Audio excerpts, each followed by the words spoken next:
Well, Larry Holmes is making his way toward the ring now, but interestingly enough, it's not the way that he was supposed to come into the ring, and it just seems that Larry Holmes is doing everything he can just to disrupt things here. Well, I think that the guy who eventually beats the champion is somebody who has similar skills to Larry Holmes when Larry Holmes was on top of his game. Someone who could frustrate him, make him anxious, make him wild, and have the nerve and the poise to stand in there while the bombs are flying all around him. Well, let me ask you another thing, Ray. Richie Giacchetti, who of course is Larry Holmes' trainer and has been, but for an 18-month period since the very, very early days of Larry Holmes' career, says that Mike Tyson is made to order for Larry Holmes.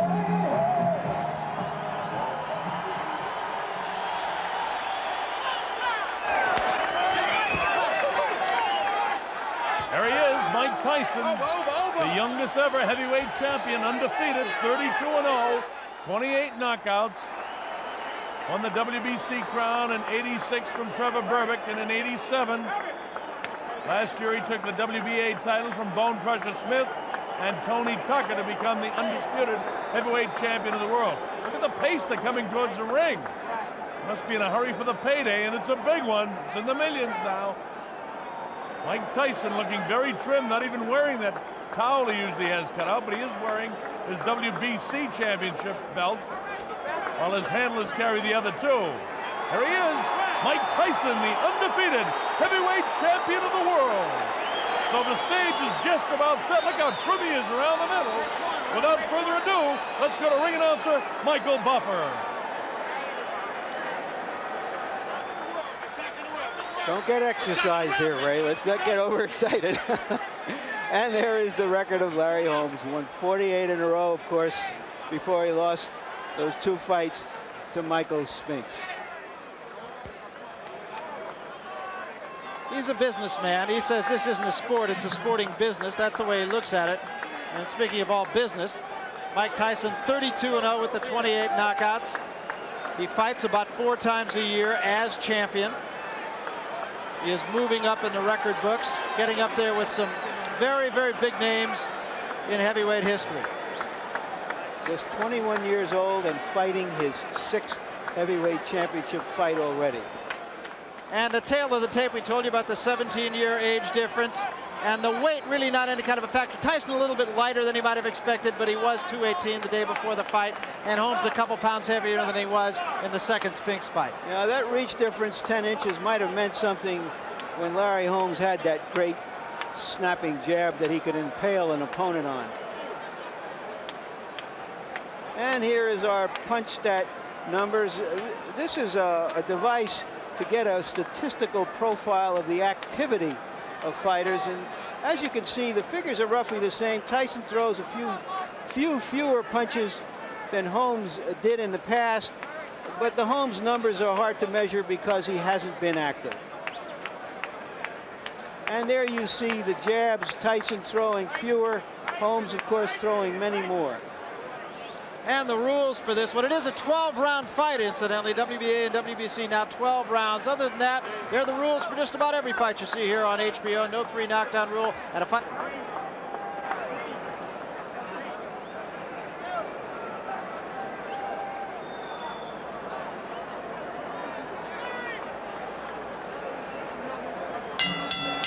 Ladies and gentlemen, welcome to heavyweight history here in Convention Hall in Atlantic City.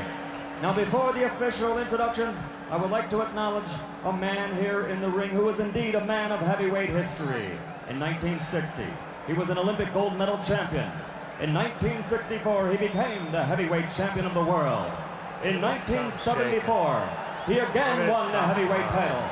And in 1978, he became the only man in heavyweight history to win 3 world championships. Ladies and gentlemen, the former 3-time heavyweight champion of the world, Muhammad Ali. Muhammad Ali.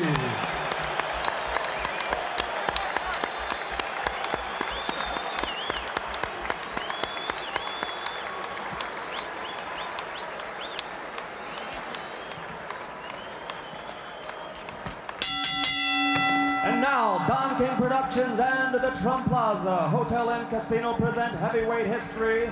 This bout is presented in association with the undisputed, undefeated king of beers, Budweiser. It is sanctioned by the New Jersey State Athletic Control Board. Boxing Commissioner Larry Hazard, Chairman Jerry Gormley, Deputy Commissioners Nick D. Balistrari and Lawrence Wallace. Representing the World Boxing Council, its President Jose Sulaiman and ringside supervisor Dwayne Ford.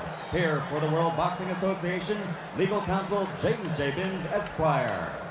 The three judges doing the scoring for this contest: Rudy Ortega, Nicasio Drake, and Charlie Spina.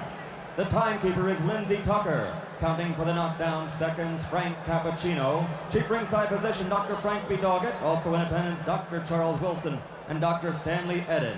And the referee for this bout is Joe Cortez. And now, ladies and gentlemen, let's get ready to rumble! 12 rounds for the undisputed heavyweight championship of the world. Introducing first, fighting out of the blue corner. He's wearing the white trunks with red trim and weighs 225 3/4 pounds. From Easton, Pennsylvania. His professional record, 48 victories, only 2 defeats, 34 KOs. For 7.5 years, he ruled the division as an undefeated champion with 20 successful defenses. Tonight, he's the challenger. Ladies and gentlemen, the man known as the Eastern Assassin, former heavyweight champion of the world, Larry Holmes!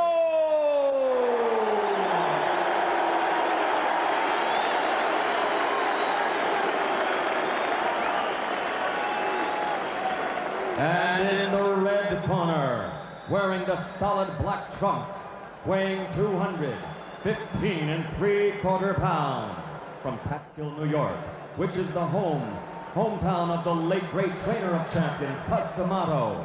His professional record, a perfect 32-0, 28 KOs, 23 KOs in 4 rounds or less, and 16 knockouts in the first round. Ladies and gentlemen, I present you the undefeated, undisputed heavyweight champion of the world, Iron Mike Tyson. Well, the crowd is ready for the heavyweight championship of the world. Mike looks almost bored, but he's anything but. That's just his demeanor. I gave you both the rules in the dressing room. Remember what I told you. I'm here to enforce my rules. Obey my commands at all times. Any questions? All right, shake hands. Good luck to both of you. All right, we're set to go. The young bull and Mike Tyson against the old bull and old warrior and Larry Holmes.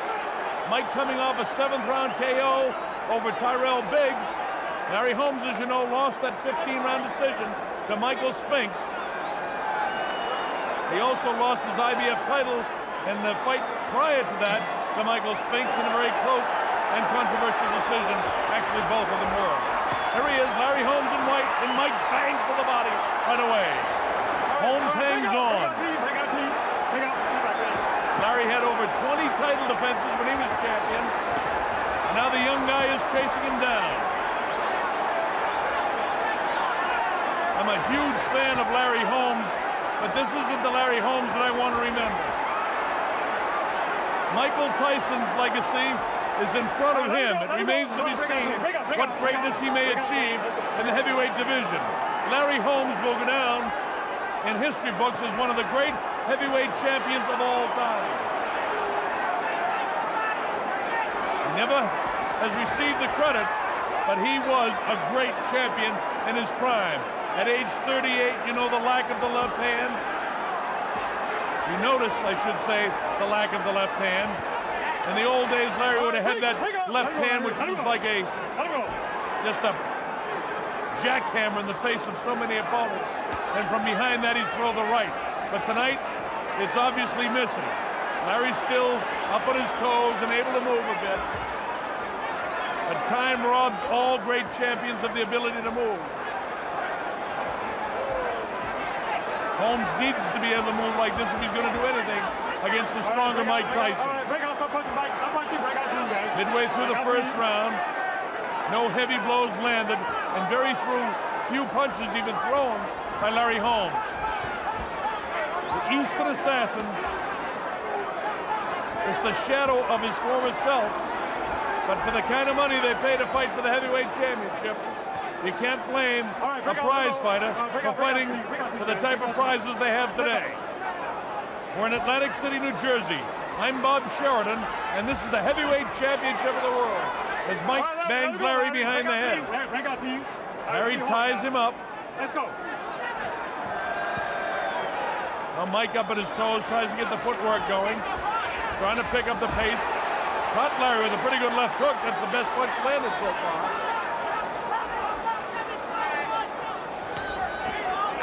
Straight right hand to the body of Larry. Now in the old days, Mike Tyson wouldn't have been able to get through that jab, or it would have been much more of a contest. That's what the fight would have been about. In the present day, in January of 1988, the question is, how long can Larry survive against this young bull? Because if Larry continues to fight like this, he can't survive long. The things that made him great are not there, the foot speed or the hand speed. Another crushing blow to the body of Larry Holmes. Closing seconds of the first round. As the bell, ending round one.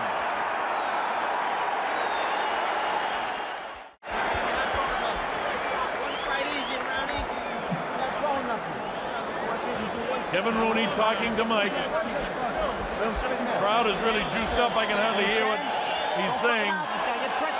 But he wants to stay right on top of him, is one that he's saying. Now listen to me. You're not using your jab at all. I want you to be aggressive behind the left hand. Range on your jab, make it hurt a little more. You got to make the jab count a little more. Well, Richie Giacchetti is giving Larry good advice. He's saying, make him pay with the jab. The jab was noticeably lacking. I've done almost all of Larry Holmes' fights throughout the prime of his career, and he was, ladies and gentlemen, one of the finest heavyweights of all time. Never given credit because he came on the heels of the great Muhammad Ali. And that's a tough act to follow. This is round two, scheduled for 12. This is the heavyweight championship of the world. We're in Atlantic City, New Jersey in the Convention Center. Again, I'm Bob Sheridan, and again, I hope you're enjoying it. Because in spite of the fact it's an aged Larry Holmes, it's always exciting to watch the former great against the present great. The only thing is, this is beginning to remind me of the night that Larry Holmes beat up Muhammad Ali. And for some of you old-timers, you might remember Rocky Marciano knocking out Joe Louis. It's that kind of night. I just hope Larry doesn't get hurt, because believe me, I'm a huge fan of Holmes. And because of that, I notice all of the things lacking that the one-time great Larry Holmes could do, he's not executing tonight. He's standing flat-footed. He's an easy target for Mike to hit. Mike is quicker, Mike is stronger. Larry can tie him up and use his tremendous defensive ability and those long arms. But the great weapon that Larry possessed was a driving, pounding left jab, and it's not there. Big right hand to the body of Larry. And those punches against the 38-year-old body will take their toll as well. Holmes hanging that left arm, and that could be disastrous before it's over.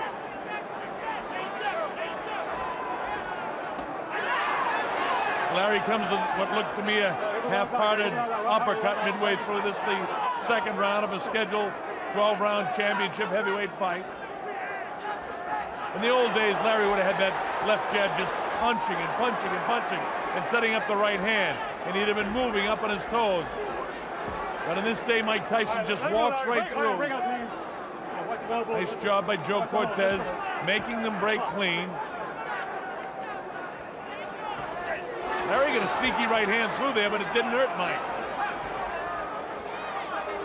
Larry had 34 knockouts in his career, but most of them were kind of like Ali's knockouts. They're accumulation of punches, except against lesser opponents, and then he was able to knock them out clean. Larry was a great boxer in his prime, and he's having trouble holding out the young bull. Notice he just holds the left hand out now. In his prime, that would have been pumping in the face of Tyson. Would have loved to see these guys fight in their prime, but it just doesn't happen that way. Mike gets through. He's showing no respect for the former greatness of Larry Holmes, and he doesn't have to tonight because Larry can't execute what he used to be able to execute. This is professional boxing, and it's about money, and that's why Larry's fighting. Fortunately for Larry in his career, he's never been hurt, and I hope he doesn't get hurt tonight. There's the bell, ending round 2. Another easy 10-9 round for Mike Tyson.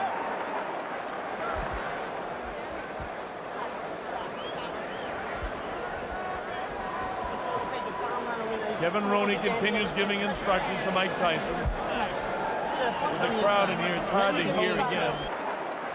Don't tell me I ain't holding you tight. You're not punching. Let him hold you. Mike answers back Kevin. Notice Kevin tells, hey, Mike, not taking that. You listen to me. It's exactly what guys need when they get a lot of money and a lot of fame like Mike has now. They need somebody to give them this kind of direction. Kevin Rooney, one of the best at it. He's been with them since he was a kid. Let's see what we see here. Digs to the body, now the left hook. That grazes past the chin of Larry. There was one other punishing body shot during the course of the second round. All right, here we go, round number 3. Atlantic City Convention Center in Atlantic City, New Jersey. The heavyweight championship of the world. Larry Holmes. Notice how flat-footed he is, and you remember when he used to fight up on his toes, bouncing left, bouncing right, sticking that jab out, really stinging the jab. There's a little bit of bounce there, but then he goes back to settling down, back on his heels. Mike moves the body, moves the head side to side. He's up on his toes. And when Mike gets up on his toes and moves side to side, he's at his best. But right now, with the inability of Larry Holmes to land the jab or even use it much, Mike comes right through. That's one of the best combinations that Larry's thrown, and it doesn't shift Mike at all. It doesn't even back him off. That'll just give Mike more confidence. If that's Larry's best hand, look at this. He comes right through the left again. The noticeable lack of the left, I should say. And I'm not knocking Larry Holmes. I've mentioned twice already what a tremendous fan I am. I love Larry Holmes as a fighter. Make no mistake about it. I actually hate to see him fighting Mike Tyson. I understand why, though. This is a business. A half uppercut inside caught Mike, but it didn't hurt him. This is round 3. Joe Cortez has them break clean. Notice Larry right down on the flat of his feet. Mike up on his toes. Larry standing flat-footed. Mike comes right through because there's no jab there. And without that great stiff jab that Larry had, Larry's just another fighter. Midway through round number 3, and he's just another, I'm afraid to say, but I have to say, another aged heavyweight. Looking for another payday. Looping right hand gets through and shifts Larry back. Larry tries to work the uppercut inside. Nice defense inside by Larry. He's got those big, long arms. But the big advantage of the jab, notice that's a pawing jab. Larry never threw his jab like that in his prime. He used to drive off the back foot and sting with that left jab. His left jab was actually a punch. And as good as a straight right hand against many opponents. A nice clean break by Joe Cortez and the fighters. Tyson has a lot of respect for the former ability of Larry, but he has to do what he has to do. He's the undefeated heavyweight champion, and like the night that Larry cried when he beat up Muhammad Ali, Mike Tyson doesn't have the sensitivity to do that. But I know he knows he can handle Larry.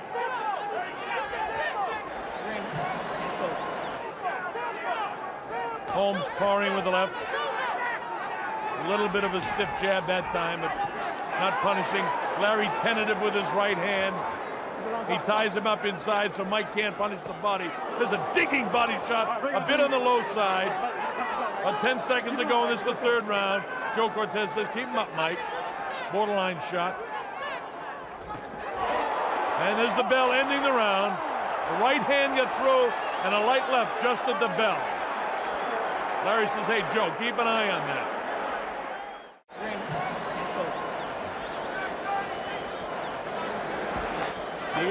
Deep breaths. Big one. Something red in that. That's not water that he's getting in there. I don't know what that is, but Other what? I don't think you're supposed to have it, whatever it is. Me. It's all Let academic him do because it, okay? if it's All something right, in there that can okay, keep all him right, going for a okay, few hold on. rounds, it's great. Let's Here's go the now. water now. Come on now. Okay, let's see the replay. Watch for the right hand. Boom! See that spin the head? Now watch the bell. You'll see a left hook. Oh, right there on the ear. Joe Cortez just get in there, and Larry complained after that it was a little after the bell. Stay relaxed. Keeping knees bent. Your defense. Kevin Rooney keeping that Q-tip up in the nose of Mike. Might have a little cut up in his nose, but that's nothing. That's common for all fighters. Coming up to round number 4. Holmes has got to do something to change the pace of this fight. So far, he's done absolutely nothing. He's not throwing punches. All right, here we go, round 4. Bob Sheridan here at the Atlantic City Convention Center. You're watching Larry Holmes. Oh, look at this. Larry up on his toes using the jab. Swinging that left hand in front of him. Shades of Holmes of old. But watch out, Larry, for that right hand. Mike is extremely quick. Oh, wouldn't it be great if Larry could keep this up for a few rounds? I don't know if 38-year-old legs can do that. Ali, late in his career, used to do it for the last 15 to 20 seconds of rounds, and he stole rounds, but doing it at the start of a round is something different. There's Larry back on his heels again now, after Mike's banged him inside again. Well, for you youngsters, you saw just a shade of the old Larry Holmes. And now here he is back to the... Oh, left hook got Larry that time. That never would have happened in the old days. And in 1988, it's Mike Tyson's era of the 80s. Larry had his go in the 70s. In 1978, his fight against Kenny Norton was one of the great fights of all heavyweight history. Dead even fight going into the final round of the fight, and Holmes eked it out.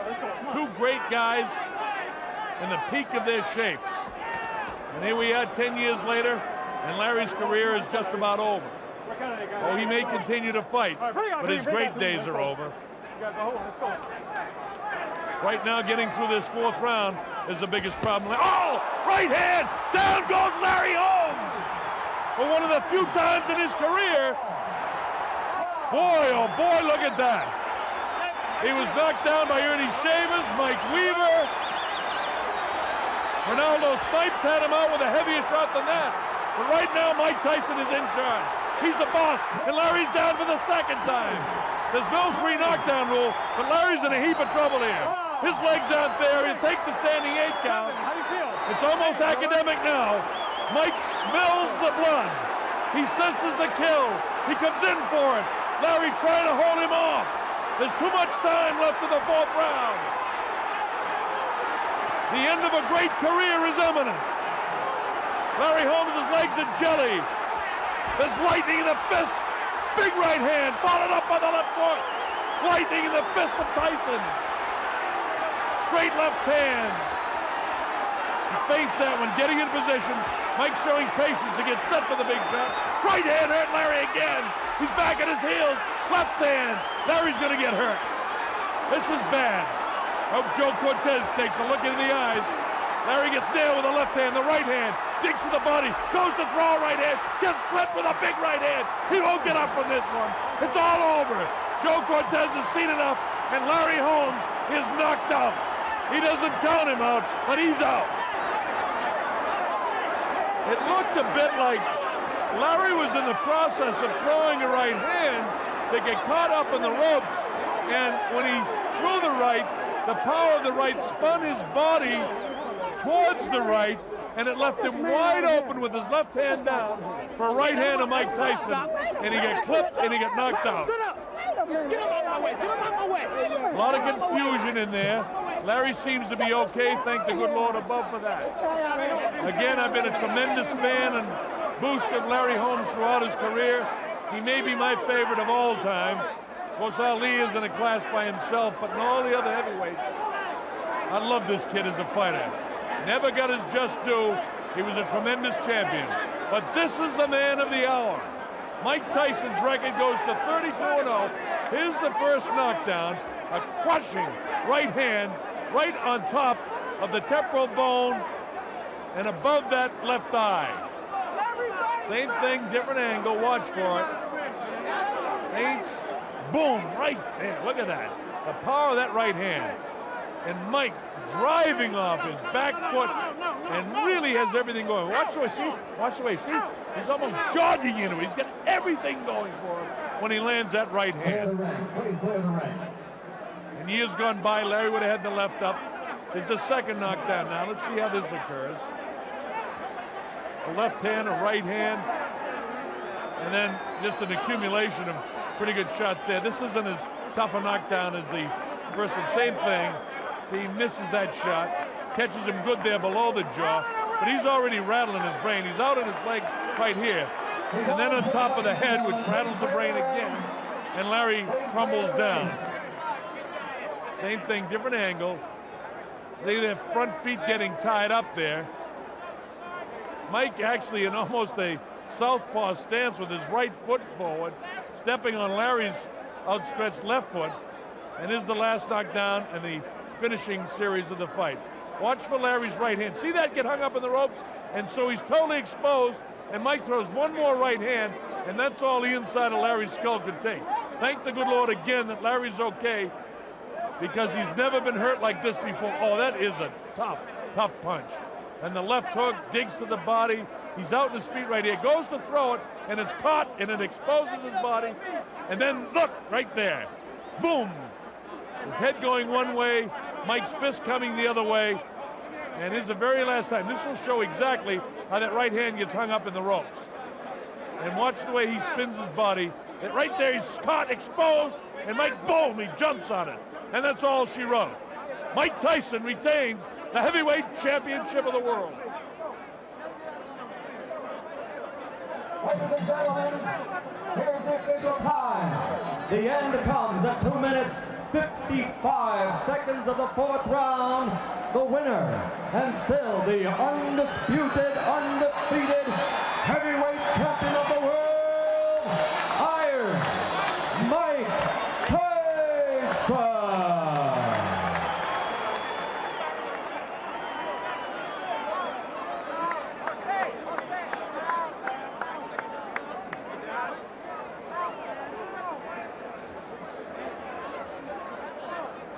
Ladies and gentlemen, let's have a hand for the former champion, Mr. Larry Holmes.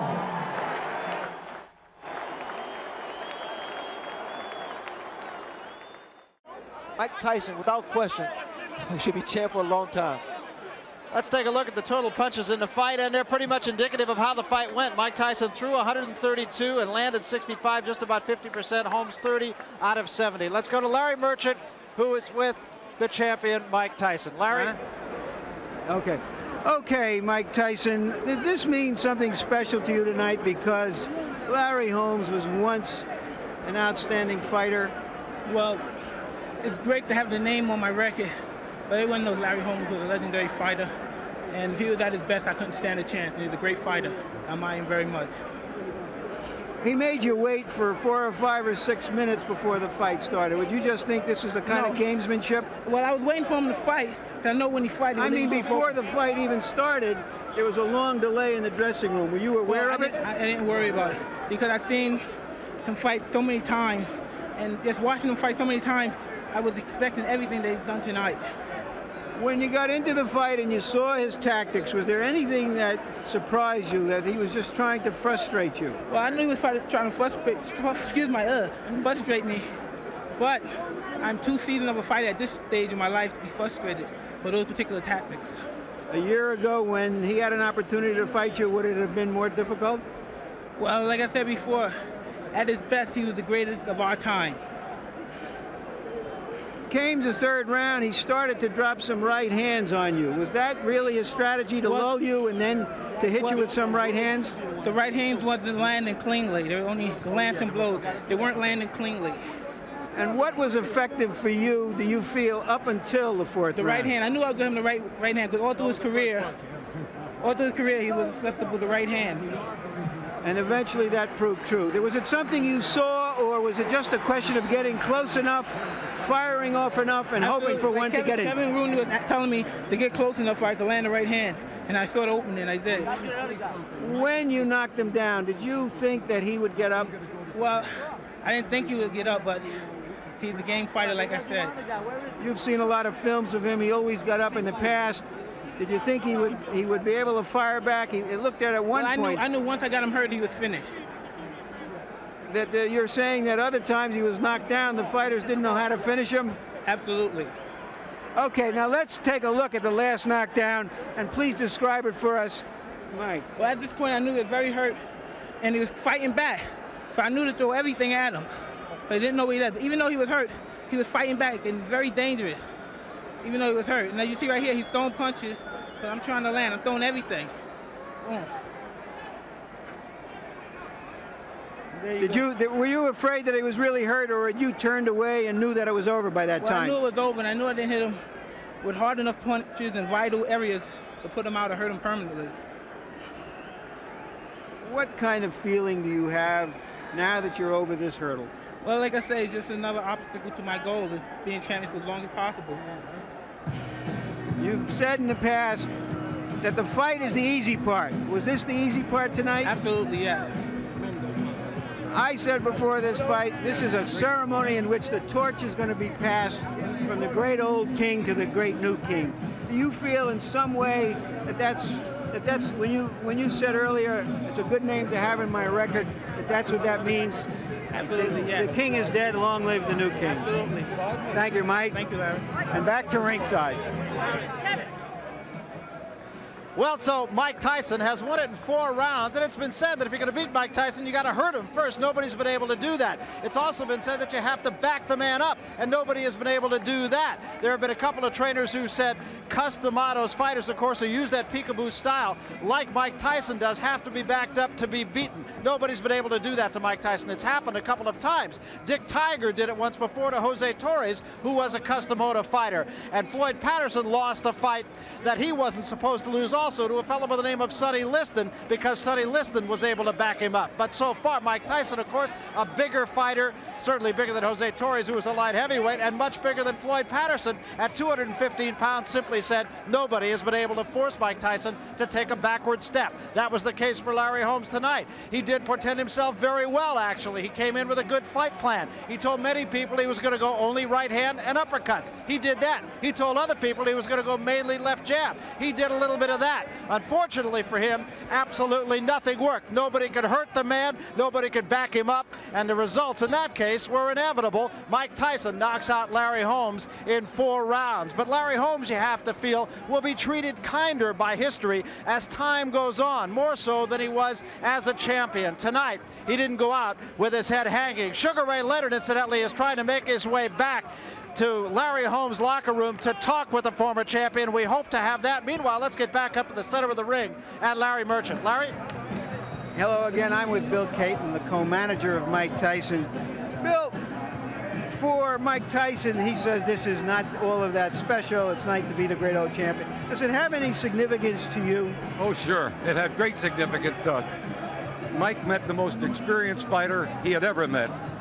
And we felt that Mike's skills, speed, punching power would prevail, but we knew that Larry Holmes had one thing going for him, far greater experience, and it showed in the first few rounds. This fight could have been held a year ago if Larry Holmes had been willing to take it at that time. Yes. And at that time, Mike Tyson was a much cruder fighter than now. Yes. Would he have had much more difficulty, you think?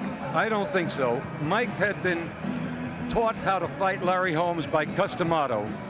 Cus would sit at the screen over Larry Holmes' fights with Mike right next to him and tell Mike how he should fight Larry Holmes. Cus had always wanted Mike to fight Larry Holmes early in his career. Let's take a brief look ahead. What is the prospect for Mike Tyson's fights in the immediate future? The whole world knows now that he's signed a long-term contract with HBO, 6 more fights. What are the next few fights in your view? The next fight is definitely scheduled for March 21st at the new Tokyo Dome in Tokyo, of course, against Tony Tubbs. Following that, there's a possibility that he'll either meet Michael Spinks, if our problems can be worked out, or else Frank Bruno at Wembley Stadium in London. Briefly, what are the problems that have to be worked out with Michael Spinks and his promoter, manager, Butch Lewis? In a nutshell, Butch Lewis cannot be the promoter or co-promoter of a Mike Tyson fight. That is the only problem we have. You're saying I'm sure that- it will not be a money problem in any way. You're saying that the champion should appoint the promoter, the challenger has to come as the challenger. That's exactly it. All right, thank you very much, Bill Very Caton. good. Barry? Happy to talk to you, Larry. Okay, thanks very much, Larry Merchant. So you have a little bit of an idea of what then is down the road for Mike Tyson. It appears that the next man will be Tony Tubbs, although the Japanese promoters of that fight have said that Tubbs must come into that fight in shape. He hasn't been in great shape lately. He is working hard in Los Angeles with Lou Ferrigno, the bodybuilder, trying to make some kind of a body out of Tony Tubbs. Not to mention trying to make some kind of a fighter. He was a man at one time with a promising future, but he appears, if he can get himself in shape, he will be the next opponent then for Mike Tyson in Tokyo on March 21st. Let's go back to Larry Holmes' locker room now, where Ray Leonard is with the former champion. Ray? Thanks, Barry. Larry, you displayed the heart you showed as a champion years ago. I thought the earlier rounds, your tactics were working. What game plan did you have in mind? Exactly that. Going out there, circling time up, making miss. And what I did wrong was waiting for those fifth round, because he usually get tired around the fifth round. Waiting for that instead of going out and boxing, thinking about saving my energy. And when I started work, I wanted to go inside, and I got hit, you know. You know, you fought the big guys, big punchers, Ernie Shavers, Ken Norton. How would you rate Mike Tyson's punching power? Well, I got to say he's a sharper puncher than the other guys. The other guys punch much harder, but he's a sharper puncher, you know. Hit me right here on the forehead and knocked my equilibrium off, and that's all, you know. I just didn't have no more balance. Did you study the tape of Bone Crusher Smith and pretty much picked up some of those tactics? Yeah, well, you know, working around with somebody and working with the name guys and the good sparring partners, you know, you pick up a lot of that. When they come in, you tie them up, simple as that. But where I made my mistake is starting to get ready to work, go and work with them inside. And, you know, he caught me with a right hook. I think the big question is this it or? Of course, man. This is it until someone offers me a lot of money, and then I'll come out. Are you saying that if you're offered $5 more million, you're going to go back into the ring? We take it in consideration, but we have to look at my finances. And right now, I don't have to fight anymore, Ray. I didn't have to fight this fight, but I wanted to come back and try to prove something, try to prove a point. I didn't like the way they done me in. The WBC was the only organization, legitimate organization that really stood behind me. I went with the IBF. The IBF didn't stand up. You know, everybody know I beat Spinks, and they walked away from me. And the WBA really never ranked me, period. Only one organization stood up with me, and that was the WBC. And that's why I was fighting. If I'd have won the title tonight, I would have threw them other belts away, because it didn't really mean anything. I support the WBC, and I continue to do it now, even though I'm retired. And that's what I was trying to do. I was just trying to get back. That's something that someone took away from me. Not needing the money. Everybody knows that I'm rich and I invested well. But it was something that I wanted to do. And besides, you know, I made $3 million tonight, and that's not nothing to sneeze at, you know. But was it only the money for you? Well, your money plays a big part. If they'd say do it free, Ray, they wouldn't have me out there tonight. I mean, let's face it, you know, for the money I do it. And I got to say, you know, giving Mike Tyson credit, you know, he's better than I thought he was. At least he punched better, and he is a true champion. They can talk about Spinks all they want, but this boy is just, he's very hard to hit. He's awkward, very awkward, and punches very good. So in my book, he's a champion. I think he should go down as such. I wish him good luck. But, you know, as we all go along, you know, somebody eventually will get us, and they got me tonight. You know, Larry, when I decided to make that comeback, it was just for Marvin Hagler, but for you, it was different reasons, wasn't it? Of course, Ray. You know, I didn't like the way I went out. I didn't like the way they done it to me, and you know, I wanted to come back and show. You know, but you know, at 38 years old, the long layoff, it kind of hurts. But I don't have nothing to be ashamed of. I'm gonna hold my head high. I'm gonna still love my family, and I'm gonna have a party tonight, and I'm gonna have a party tomorrow night. So who cares what people say about me? You know, I'm gonna laugh all the way to Lafayette Trust Bank or Phillipsburg National at round one. We're gonna have a whole lot of fun at round one, right in Easton. And Ray, you can come up too. I'll buy you a drink. Thanks, Barry. I guess that says everything. Back to you, Barry. Okay, thanks very much, Ray Leonard. Larry Merchant, we started this program by asking some of the questions. Can this be as good a fight as it is an event? Can Larry Holmes possibly win? And if he can win, how can he win? Is Mike Tyson really going to take Larry Holmes seriously? So let me ask you another question. Let me give you a hypothetical. If these two fought when Larry Holmes was at his peak, what happens? Well, it's a thing that everybody is going to ask. The reality is that Mike Tyson would have been about 14 years old then. and not to dance around it, the reality also is it's unfair to Mike Tyson because we don't know if he's reached his peak yet. We know what Larry Holmes was like at his peak.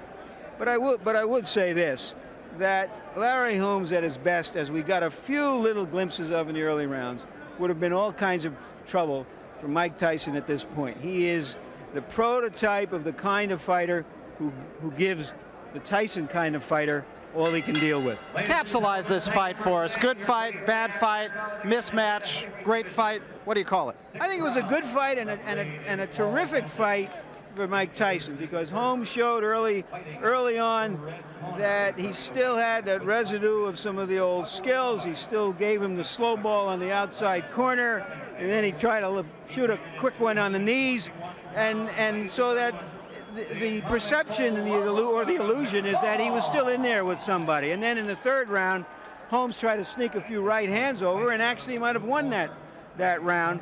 But as Larry himself said, when he moved in to try to punch with him, now Mike was within punching distance and he beat up on him. And as I said earlier, a fighter doesn't believe he can't do it anymore until he's beaten up. And for the first time in his career, Larry Holmes was beaten up tonight. And you know, the one thing that strikes me after listening to Larry Holmes, and it was a humble Larry Holmes, just talked with Sugar Ray Leonard, it was said about him that he conquered 48 fighters, but he never conquered himself. And I have the feeling after listening to that interview just a couple of moments ago, maybe tonight, he didn't win the fight, but he conquered himself. So for Larry Merchant and Sugar Ray Leonard, I'm Barry Tompkins saying so long from Atlantic City.